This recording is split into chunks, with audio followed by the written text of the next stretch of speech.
मुख्यमंत्री माझी लाडकी बहीण योजनेत नवीन GR नुसार नवीन बदलाप्रमाणे ई-KYC परत कोण करावे या संदर्भातील व्यवस्थित माहिती आपण या व्हिडिओच्या माध्यमातून समजून घेणार आहोत।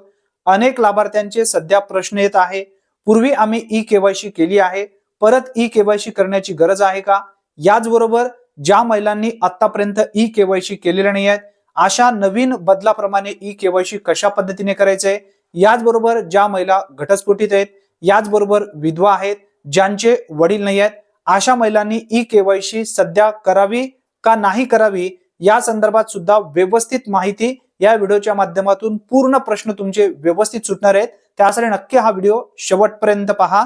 तत्पूर्वी चॅनलवरती पहिल्यांदाच आला असाल तर चॅनलला सबस्क्राइब करून ठेवा। मुख्यमंत्री माझी लाडकी बहीण योजनेसाठी ई-KYC बंधनकारक ठेवण्यात आली आहे। ज्या महिला ई-KYC करणार नाहीत अशा महिलांना लाडकी बहीण योजनेचा लाभ दिला जाणार नाही, असं सुद्धा स्पष्टपणे राज्याचे महिला व बाल विकास मंत्री अदिती तटकरे यांच्या माध्यमातून देण्यात आली आहे। हे लक्षात ठेवा, 31 डिसेंबर पर्यंत तुम्हाला ई-KYC करायची आहे। आता नवीन GR 11 डिसेंबर 2025 रोजी जो घेण्यात आलेला आहे त्यामध्ये सांगण्यात आलेला आहे की ज्या महिला पूर्वी ई-KYC केल्या होत्या परंतु त्यांना जो प्रश्न त्या ठिकाणी विचारण्यात आलेला होता, KYC करण्यासाठी काही संभ्रम होता, ज्यांची ई-KYC पूर्वी चुकली आहे अशा लाभार्थ्यांनी परत ई-KYC या नवीन पोर्टलवर नवीन बदलाप्रमाणे ई-KYC करायची आहे। हे लक्षात ठेवा।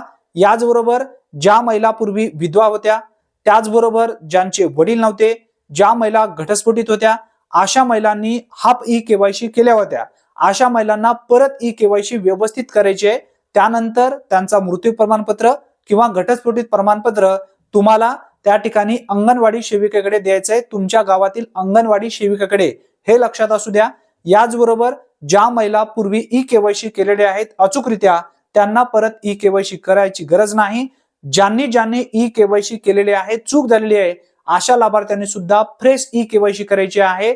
यामध्ये एडिटचं ऑप्शन देण्यात आलेलं नाहीये, परंतु जर तुमची पूर्वी ई-KYC कंप्लीट झाली नसेल तर नवीन प्रोसेस नवीन पद्धतीने तुम्हाला ई-KYC सहजरित्या अचूकरित्या करता येणार आहे। हे लक्षात ठेवा, कारण भरपूर असे लाभार्थी कमेंटमध्ये प्रश्न विचारत आहेत।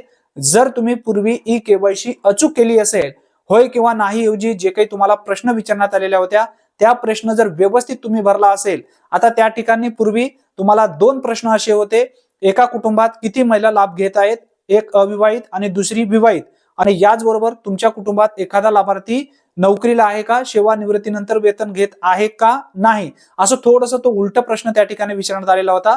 त्या ठिकाणी दोन्ही पर्याय तुम्हाला होय करायचे होते, परंतु भरपूर असे लाभार्थी तिथं नाही केलेले होते, त्यामुळे त्यांची जी ई-KYC आहे ती चुकली होती। मग अशाच लाभार्थ्यांनी परत ई-KYC करायची आहे। जर तुम्ही पूर्वी व्यवस्थित जर ई-KYC केली असेल, आपल्या व्हिडिओच्या माध्यमातून ज्या पद्धतीने तुम्हाला माहिती दिली होती त्याच पद्धतीने जर तुम्ही व्यवस्थित ई-KYC केली असेल तर परत तुम्हाला ई-KYC करण्याची गरज नाही। हे लक्षात ठेवा। ही एक महत्त्वपूर्ण माहिती असल्यामुळे जास्तीत जास्त लाभार्थ्यापर्यंत हा व्हिडिओ नक्की शेअर करा, कारण प्रत्येक लाभार्थी सध्या प्रश्न विचारत आहेत। आता सध्या नवीन GR नवीन बदलाप्रमाणे ई-KYC आम्ही करायची का नाही करायची हे त्यांना प्रश्न नक्की पडलेला असेल। चॅनलवरती जर तुम्ही पहिल्यांदाच आला असाल तर चॅनलला नक्की सबस्क्राइब करून ठेवा, कारण अशाच योजनेबद्दल अचूक अपडेटचे सर्वप्रथम व्हिडिओ तुम्हाला मिळत जाईल। धन्यवाद। पुन्हा भेटूया नवीन व्हिडिओमध्ये नवीन माहितीसह। तोपर्यंत जय हिंद, जय महाराष्ट्र।